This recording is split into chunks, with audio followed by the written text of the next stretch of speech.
তো আপনি এত পেপারের সাইটেশন আপনি ট্র্যাক রাখবেন কিভাবে? এই ট্র্যাক রাখার জন্য আমি আপনাদেরকে বলবো, কয়েকটা টুল আছে, মেনলি আছে জটেরো আছে। লাস্ট কয়েক মাস ধরে আমি জটেরো ইউজ করি। জটেরো খুবই খুবই ইফেক্টিভ, লাইট ওয়েট এবং ফাস্ট। আমি জাস্ট গ্লিমস দিই আপনাদেরকে। আমার যেখানে জাস্ট আপনি জটেরো ইনস্টল করবেন, জটেরো ইনস্টল করার পরে এটা দেখতে কিরকম হবে আমি দেখাই। আমি জটেরো সার্চ করি, জটেরো। ওকে, ফাইন। ওকে, জটেরো ক্লিক করলাম, জটেরো ওপেন হইলো। তো যেটা হচ্ছে যে এই যে জটেরো যখন আপনি ওপেন করবেন এইরকম, এটা আমি যে টেস্ট করার জন্য ইয়াতে এটা দেখাইছিলাম, টেস্টিং একটা। এই যে সিপ ডিটেকশনের আমার সব পেপার দেখেন, এই যে এখানে সিপ ডিটেকশনের যে এসএলআরটা করছিলাম জটেরো দিয়ে, সবগুলা পেপার এখানে দেওয়া আছে। আচ্ছা, সুবিধাটা কি বা এটা কিভাবে ডিল করবেন? জাস্ট আপনি জটেরো যখন ইনস্টল দিবেন, ইনস্টল দেওয়ার পরে আপনাকে সাইন ইন চাবে। তো সাইন ইন করার জন্য ক্লিক করলে আপনার একটা অ্যাকাউন্ট ক্রিয়েট করতে বলবে। খুব ইজিলি অ্যাকাউন্ট ক্রিয়েট করে নেবেন। এই অ্যাকাউন্ট ক্রিয়েট করে নিলে এটার সাথে লিঙ্ক আপ হয়ে যাবে। হয়ে যাওয়ার পরে আপনি যেটা করবেন, ইনস্টল ব্রাউজার কানেক্টর, এটাতে ক্লিক করবেন। ক্লিক করে আপনি ব্রাউজার কানেক্টরটা দিয়ে দিবেন, অথবা অ্যাডন্সে গেলে অ্যাডন্স নিয়ে নিবেন। আমার এখানে ধরুন এটা কোন, এটাতে জোটেরো দিছি কিনা আমি দেখে নেই, ভেরিফাই করে নেই। আমার জোটেরো এখানে দেখি, জোটেরো কানেক্টরটা আমার এই ইয়াতে ব্রাউজার অলরেডি আছে। তো আপনি যখন এরকম ইনস্টল দিবেন আপনার জোটেরোটা এখানে চলে আসবে। যারা হচ্ছে এটাকে পিন করতে জানেন না, আপনি যখন ইনস্টল দিবেন, ইনস্টল দেওয়ার পরে এই যে আপনার এড আইকনে যাওয়ার পরে এখানে অপশন আসবে, এখান থেকে আপনি এটাকে পিন করে দিতে পারবেন। তো আপনি যদি পিন করে দেন, সরি, যে এখানে এটা যদি আমি হাইড করি, হাইড হয়ে যাবে। এটা দিলে, দেওয়ার কারণে এটা পিন হয়ে উপরে চলে আসবে। তো আমি পিন করে রাখবেন এটাকে জোটেরোতে যখন পেপার সাইড করবেন। এবার আসি পেপার সাইড করবেন কিভাবে। আহ, আপনি যেটা করেন, এখানে ডাটাবেজে এসে আপনার যে প্রজেক্ট নিয়ে কাজ করতেছেন সেই নামে একটা ফোল্ডার বানান। কারণ আমি ফোল্ডারের নাম দিয়ে দিলাম হচ্ছে, কি দেওয়া যায়, কারণ হচ্ছে এআইএমএল ট্রেনিং। তো এই নামে আমরা একটা আপাতত বানাইলাম। তো আপনার যে রিসার্চের কাজ করতেছেন সেই নামে একটা ফোল্ডার বানাবেন। এই যে ফোল্ডারটা হয়ে গেছে, জাস্ট ফোল্ডারটাতে ক্লিক করে ফোল্ডারটা ওপেন রাখবেন। এবং এই জটিলটা আপনার সফটওয়্যারটা অন রাখবেন আপনার ইয়াতে কম্পিউটারে। That's it. এবার আমি যেটা করব, আমি যে সকল পেপার আমার দরকার, তো আমরা একটু আগে দেখাইছিলাম হচ্ছে আপনাকে। ওকে, এটা একটা পেপার। এরকম কয়েকটা পেপার আমি জাস্ট ওপেন করি আর কি। মানে যে সকল পেপার আপনি স্টাডি করেন, ধরুন এটা আমার ওপেন করা দরকার, আমি এটা ওপেন করলাম। আমার আরো পেপার স্টাডি করতে হবে। মনে করেন আমি আহ এখান থেকে এই পেপারটা আমার দরকার, আমি পেপারটা ওপেন করলাম। এবার আপনি যে ডাটাবেস থেকেই পান, আপনি তো আলটিমেটলি এরকম পেপার ওপেন হবে আপনার, তাই না? আই ট্রিপলি তো আসি, এবং আই ট্রিপলি এক্সক্লুড, এখানে আসলাম। ওকে, এখানে আমরা কিছু পেপার ফাইন্ড আউট করবো।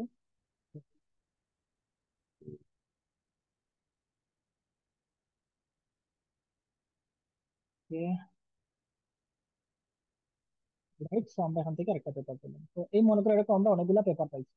এবার যেটা করব আমি, দেখেন খুব ইজিলি, আপনি খেয়াল রাখেন আমাদের কিন্তু এখানে কিছু নাই এই যে জটেরোর সফটওয়্যারে। ওকে, এবার আমি এখানে এসে এই যে উপরের আইকনটা আছে না, যে ইনস্টল দিয়েছিলাম, এখানে কাছে একটা ক্লিক করব। ওয়েট করেন, দেখেন এই যে জাস্ট সবগুলা নিয়ে নিছে। এবার যদি আপনি জটেরোতে ক্লিক করেন, দেখেন একটা পেপার চলে আসছে। এই মাত্র যেটা ক্লিক করলাম, সেটার সব তথ্য সে নিয়ে নিছে। অথর নেম, পেপারের টাইটেল, পেপারের এবস্ট্রাক্ট, পেপারের মানে publisher name, journal name, Y number, এই যে DOI DOI number, ISBN number, each and everything সে কিন্তু সব কালেক্ট করে ফেলছে। ইভেন এটা কিন্তু সে পিডিএফটাও নিয়ে নিছে পেপারের।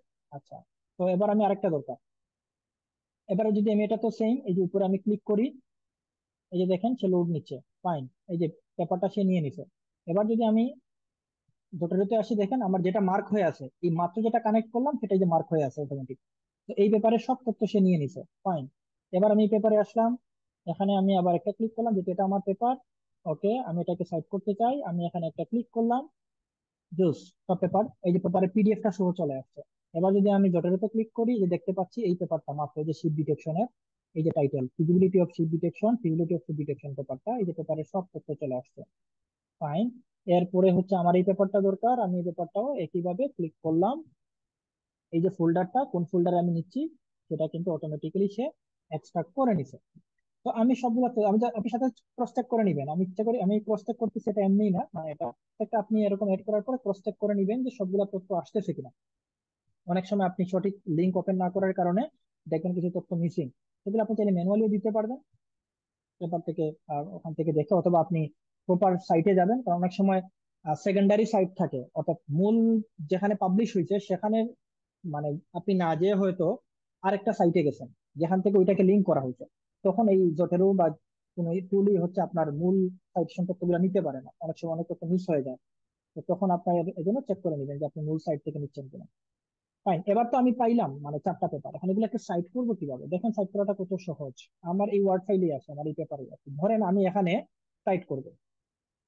তো ওয়ার্ড ফাইলে কিন্তু অলরেডি যখন আপনি ইনস্টল করবেন, এই যে জটেরো নামে আপনার ওয়ার্ডে চলে আসবে, এই যে জটেরো নামে একটা অপশন উপরে আশা করি আপনারা দেখতে পাচ্ছেন। এখানে যাওয়ার পরে এই যে এড এন্ড এডিট সাইটেশন, আমি যদি এবার এই জায়গাতে একটা পেপারকে সাইট করতে চাই, আমি এখানে আমি জটেরোতে যে ক্লিক করলাম এড এডিট সাইটেশন, এখানে ক্লিক করলে অপশনটা ওপেন হবে। ওইটা মিনিট, এই যে অপশনটা ওপেন হয়েছে এটা আমার এই স্ক্রিনে চলে আসছে, আমি আপনাকে দেখাই। Okay fine. তো দেখেন এই বক্সের ক্ষেত্রে এবার হচ্ছে আপনি ওই যে পেপার গুলো ছিল, আপনার পেপার গুলো কি ছিল, এই যে দেখেন ধরুন আমি হচ্ছে এখন এই যে প্রথম পেপারটা একুরেট রিয়েল টাইম শিট, এটাকে আমি সাইট করতে চাই। তো এখানে আমি ক্লিক করার পরে এই যে আমার জটেরোর যে বক্সটা ছিল, এই বক্সে আমি লিখবো ACCU, এই যে চলে আসছে পেপারটা, আমি একটা ক্লিক করলাম, এন্টার দিলাম। ওকে, এটা কিন্তু আগের পেপার গুলাকে যে রিমার্ক করে ফেলছে, যেহেতু আগের গুলো আমি জটেরো দিয়ে করতে, দেখেন মজার বিষয়টা দেখেন, আমি র্যান্ডমলি একটা পেপার সাইট করছি, কিন্তু আমি যেহেতু আগের সবগুলা পেপারকেই জটেরো দিয়ে সাইট করছিলাম, মানে আগে যে 40টা পেপার সবগুলোকে জটেরো দিয়ে সাইট করা, এজন্য এই যে 13 নম্বরের পরে এটাকে সে অটোমেটিক 14 নম্বর করে ফেলছে, এবং বাকি যেগুলা সেগুলোকে অটোমেটিক সাইটেশনটা আপডেট করে দিচ্ছে। তাহলে দেখেন আমি এত বছর পরে মানে এতদিন পরে এসে আমি একটা চেঞ্জ করছি, সেই চেঞ্জটাও কিন্তু সে ধরতে পারছে।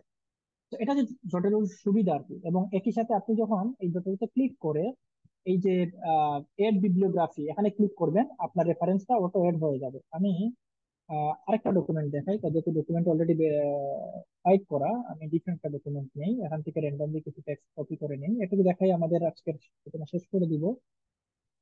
এইটা একটা নিউ ফাইল নিলাম, ব্ল্যাঙ্ক ডকুমেন্ট, এখানে পেস্ট করে দিলাম।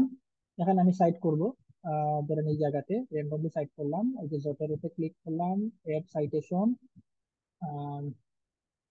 ওকে ফাইন, এই যে এখানে প্রথমবার যখন আপনি করবেন আপনার কাছে স্টাইলটা চাবে, এটা যেহেতু এই ফাইলটা নতুন ফাইল এজন্য স্টাইল চাচ্ছে। তো আপনি কোন স্টাইলে করবেন, IEEE নাকি আপনি হচ্ছে আমেরিকান মানে API, না কোন ফরম্যাট, যে ফরম্যাটে ইচ্ছা। ধরুন আমি যদি IEEE তে করি তাহলে IEEE সিলেক্ট করবো, এটা পরে আবার চেঞ্জও করা যায়, আমি সেটাও দেখাবো না।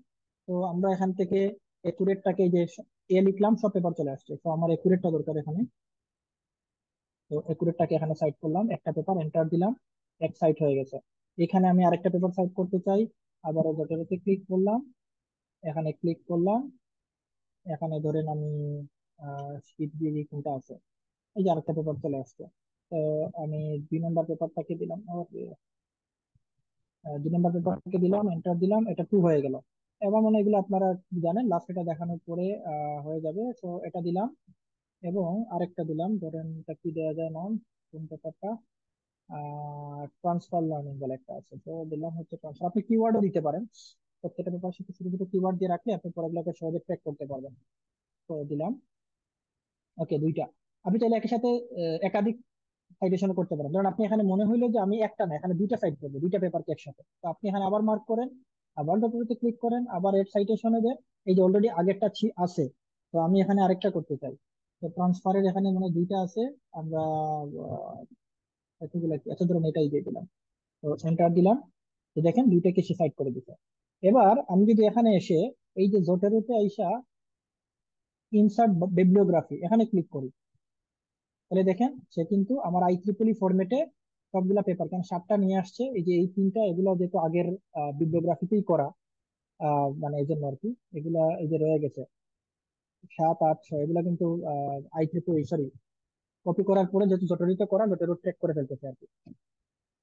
তো এখন দেখেন আপনার কাছে মনে হইলো যে না আমি তো IEEE ফরম্যাটে করছি, এখন পেপারের ফরম্যাট চেঞ্জ করব, আমি এখন করব হচ্ছে API ফরম্যাটে, আমেরিকান স্টাইলে। কি করতে হবে, আপনি আবার জটিলতে যান, এই যে ডকুমেন্ট প্রিফারেন্সে যান, ক্লিক করে আপনি এখান থেকে যে আমেরিকান স্টাইল, ধরেন আপনি এটা API স্টাইলে করবেন, ওকে দেন। দেওয়ার পরে হচ্ছে আপনি ওয়েট করেন। ওকে ফাইন, দেখেন প্রত্যেকটা সাইটেশন কিন্তু এখন API স্টাইলে হয়ে গেছে, আপনার কিছুই করতে না, জাস্ট একটা ক্লিক করছেন। সো এই হচ্ছে জোটেরোর সুবিধা। এখন কথা হচ্ছে স্যার আপনি তো আমাদেরকে ওয়ার্ড ফাইলে দেখাইলেন, আমরা তো বেশিরভাগ কাজ করি ওভারলিফে, ওভারলিফে কিভাবে কি করবো? ফাইন, ওভারলিফের ক্ষেত্রে একটা লিমিটেশন আছে, যেটা হচ্ছে ওভারলিফ ইটসেলফ পেইড ভার্সন চায় আপনার হচ্ছে জোটেরো বা যে কোনো টুলকে তার সাথে কানেক্ট করানোর জন্য। তো আমি যে অপশনটা আপনাকে দেখাই, এই যে আপনি এখানে যাবেন অ্যাকাউন্টে, অ্যাকাউন্ট সেটিংস,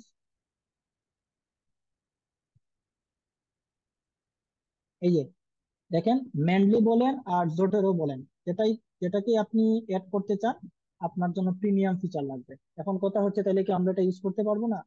আমাদের কাছে আসলে সব অপশনই আছে, মানে একটু ঘুরে কাজটা করতে হবে এই আর কি। প্রবলেমটা ঘুরে কিভাবে করবে, মানে আমি যেটা করতেছি যে অনেকের আপনার যখন পেপার লিখে দেন, আমি যখন রিভিউ করে সাইটেশন গুলো ক্রস চেক করি, আমি যেটা করি আহ আপনার এই সাইটেশন গুলা এগুলা কিন্তু আবার ডাউনলোড করা যায় বিবটেক্স আকারে। এখানে ডাবল ক্লিক করেন, এই যে আপনি এক্সপোর্ট আইটেম, এখান থেকে আপনি যখন ক্লিক করবেন, আমি বিবটেক্স আকারে এক্সপোর্ট করতে, মানে আপনি কোন ফরম্যাটে করতে চান। তো যেহেতু ওভারলি সাধারণত বিবটেক্সটাকেই সাপোর্ট করে, তো আপনি তাহলে বিবটেক্স আকারে নিতে পারেন। এখান থেকে ওকে দিলাম, এটা এই যে দেখেন সেভ হয়ে যাবে বিবটেক্স আকারে, আমি ডাউনলোডে সেভ করে নিলাম। ফাইন। এবার আমি যদি আমার ডাউনলোড ফোল্ডারটাকে আপনাকে দেখাই, ওকে।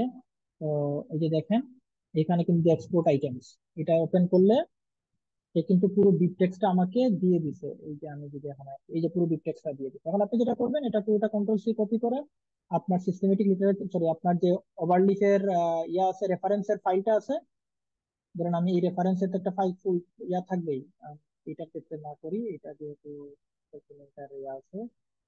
তো এখানে দেখেন এই যে আপনার রেফারেন্সের একটা অপশন, মানে ফাইলটা আপনার থাকবেই বিবলিওগ্রাফিতে।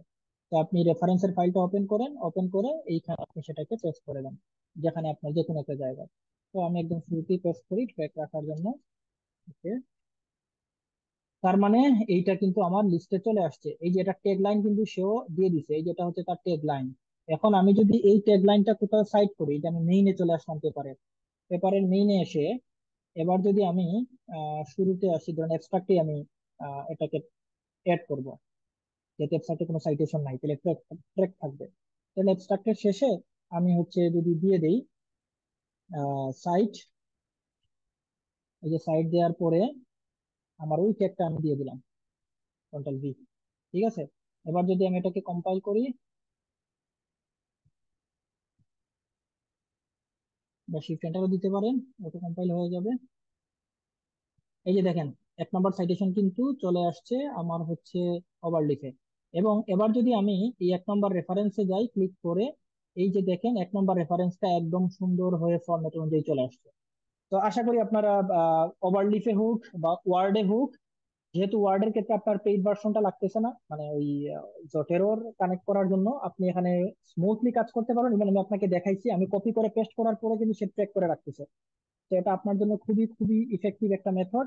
আর যদি আপনি ওভারলিফে ইউজ করতে চান, আপনাকে একটু ঘুরে কাজ করতে হবে, যেহেতু জটেরো ওভারলিফ মানে ফ্রি ভার্সনে অ্যালাউ করে না। তো এই হচ্ছে মোটামুটি আমাদের আজকের আলোচনা, আমরা অনেক বেশি সময় নিয়ে নিচ্ছি, থ্যাংক ইউ সো মাচ। এবার যদি কারো কোনো কোয়েশ্চেন থাকে আমরা 5 মিনিট টাইম দিব, কারো কোয়েশ্চেন থাকলে করতে পারেন। Thank you so much.